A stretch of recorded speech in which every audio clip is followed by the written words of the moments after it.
Let's take a look at small craft, the ones often missing from accounts of ancient naval actions. These vessels do figure in naval campaigns and battles, but they're rarely mentioned, even though there must have been very many small craft around any harbour and around any fleet in classical antiquity.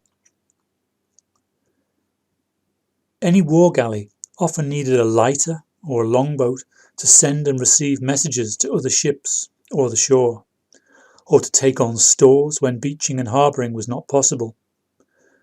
There were small craft used as tugs to help larger vessels manoeuvre in port. There were ferries that needed to transport people across small stretches of water or around a harbour or to and from ships. And we don't know what ancient sailors did in terms of a man overboard drill, but retrieving men from the water was an important function also. There is a famous Roman tombstone showing attempts to rescue a man fallen overboard, but the sculpture shows the wind didn't allow his comrades to double back in time to save him. A rowing boat might have done the job more effectively. This is a 3rd century AD sarcophagus from Ostia probably. Local fishermen and traders would have used small craft, and often cargo vessels were unloaded with the use of prams or lighters when they couldn't dock. Any port or harbour would be busy with a bunch of hard-working small sailing or rowing craft, and we can see them on wall paintings from Pompeii and Herculaneum, and in mosaics. Let's have a closer look at these craft and examine a few in detail. We can look at 2 ancient ports in Italy, which have collections of small craft discovered by archaeologists in the accumulated silts and mud of the harbours in the last 2,500 years. Fiumicino is a location near the ancient Roman port of Ostia on the Isola Sacra. Ostia was the main port of Rome, where large freighters which couldn't get up the Tiber were offloaded. 3 smaller vessels have been excavated and reconstructed from this port. You can see the remains at the museum, and from the timbers it's possible to make quite accurate reconstructions. These craft are quite different in size, and probably in function also, ranging from 12 metres down to just 3. If we take the largest first, this is a 12-metre cargo vessel. The ship could actually sail anywhere, but its small crew would make this inadvisable in the ancient world. The ship probably sailed between small ports near Ostia, or it was used as a cargo lighter. It could also go up the river Tiber to Rome. This is a true sailing ship with no place for oars. The sailors would use long oars from the deck to manoeuvre when necessary, or a smaller rowing boat could help. The hull is broad and deep with an ample hold. It's a round ship, not a long rowing galley. The mast is permanently rigged and steering is with a pair of pedalia at the stern. 2 men could crew this vessel, but 4 would make life much easier. The next one is again a sailing vessel, this time of only about 6 metres in length. It's a completely open boat with no decking and no closable hold. It's small enough to allow rowing to some degree. Such a light vessel is suited to fishing, light trade, or as a ferry. The last vessel is a rowing boat of 4 metres or so. This would have 2 pairs of oars. Unusually, we can see that this was actually, and definitely, a fishing boat. It's got a floodable box amidships, which have been used to store the catch alive and fresh. Such arrangements have been in use up to the middle of the 20th century. Our next port of call to examine the jetsam of antiquity is further north from Ostia at Pisa. The harbour at Pisa was separated from the sea by a lagoon, which is now silted up, and the city is now a long way inland compared to what it was in antiquity. This lagoon was periodically inundated by either tsunamis coming in from the sea or by seasonal floods coming down the River Arno from behind. The remains of 10 small ships and boats have been found, with some of the most poignant details of ancient life. There's an Etruscan key here from the earliest period, there's a Hellenistic period key, and then Roman structures extending into the late imperial period. So this was an active port for a long period of time. Boat B was about 10 metres long. It was narrow and not much detail of the fitting survived inside. But it had some cargo, which were apparently amphorae, and some ballast stones. And the ballast stones indicate that it could have been as far afield as Naples, all the way down past Rome.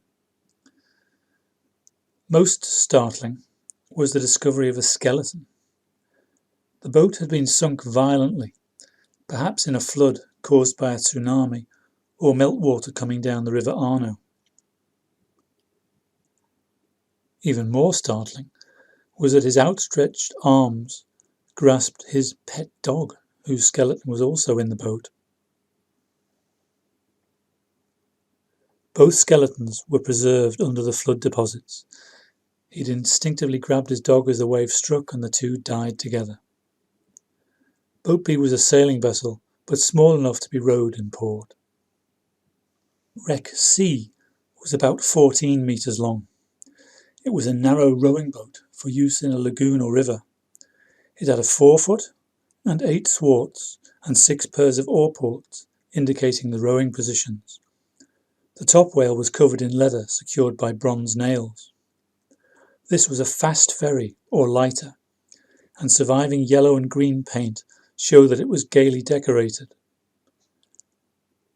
Amazingly, we also know the name of this vessel, because across the steersman's thwart, the name ALKEDO in Greek letters is carefully chiselled, showing that the boat was known as ALKEDO or the Seagull. Just how many small craft there were around, we can get an indication of from Egyptian evidence. Ptolemy II, who ruled in the 3rd century BC, had a fleet of 150 large war galleys, but in addition he had no less than 4,000 smaller craft. These were craft smaller than the TRIERES, employed in administering his territories. So these aren't the smallest craft like we've been looking at. So there were 4,000 larger craft. We can imagine the multiplication of how many craft there were in ancient Egypt. Excavations at Heraklion, near Alexandria, have recently found the remains of up to 100 small craft from one small area of the ancient harbour alone. Mostly these are traditional Egyptian types known as baris, and these are even mentioned in a detailed description by Herodotus, who wrote in the 5th century BC. The excavations reveal that the type complies with his description very accurately. Then from the Roman imperial period, we've got a mosaic from Altiburun in modern Tunisia. This mosaic illustrates many types of small craft, and some larger. It's a kind of catalogue of ancient ship types, or the Observer's Book of Small Craft for a Roman boy. We have seen the archaeological remains. Can we link them to surviving texts to find out what the ancients called these vessels? We can go through history, poetry and other records looking for references to small boats, but they are few and far between. It is rare to find a statement such as that in Pliny's Natural History, which claims to know the origin of some boat designs. In Book 7 he says, the Cyrenians invented the lembus, the Phoenicians the kumba, the Rhodians the KELES, and the Cyprians the kerkerus. But there are consistently used words referring to small vessels. So here's a few of them. First of all, the larger sized vessels, and here's the Greek and the Latin terms for those vessels. These could be used as lighters for moving cargo, for warping a ship out from a quay, or for manoeuvring a large ship into a berth or a narrow harbour. Then there are these smaller types. These are probably fishing boats, private ferries and pleasure boats. Some of these terms are found on the Altiburun mosaic, so we can try and identify our excavated examples. The larger freighter from Ostia could be a corbeta, although we do know from texts that these could range in size up to very large examples. ALKEDO could well be described as either a QUADRIREME, a VEGEIIA, or a PLACIDA. The CELOX, KELES, or TESSERARIA from Altiburus can possibly be seen in wall paintings and stone carvings elsewhere. These are fast rowing boats. But we have to be careful and admit the identification process is not so simple. The type we can see identified as a phaselis on another mosaic at Susa, also in Tunisia, is known from texts where it is acclaimed as fast. Some have associated the name with a runner beam, fasciolis, because the type is slim and long. But texts also say the ship has 3 tiers of oars, which must mean a much larger ship. Then we have the Porta Phaselis in Lycia, which could well have given its name to a type of craft. Add to this fact, we have much more information from the Latin world rather than the older Hellenistic era, and we must admit it's necessary to be very circumspect in claiming identifications between archaeology and art or texts. A present-day type of ferry and fishing boat, known as a santala or alamana, from the southern Black Sea, is generally described as Turkish, but its origins lie far back as a Byzantine boat known as a sandala because of its shape being similar to a shoe. So the truth is, the variety of small craft probably defied hard and fast categorization. Each region and each harbour would have some local variations, and myth obscures their true origins. Alciphron was an Athenian epistolographer. He produced pieces written in the style of correspondence with friends. Here's one of his letters from about 100 AD or so, in which a small boat features. Nausibius to Primeneus. Up to now, I did not know how luxurious and effeminate the sons of the wealthy Athenians were, but Pamphilus and some of his friends lately hired my skiff. The sea was calm, and they desired to go for a sail and take part in a fishing expedition. Then I really learned what luxuries they provide themselves, both on land and sea. Finding the wooden seats in the boat disagreeable, Pamphilus stretched himself out some foreign carpets and rugs, declaring he could not lie down upon bare boards, which he no doubt thought harder than stone. He next asked us to make an awning for him by spreading out the linen sails, because he could not endure the heat of the sun's rays.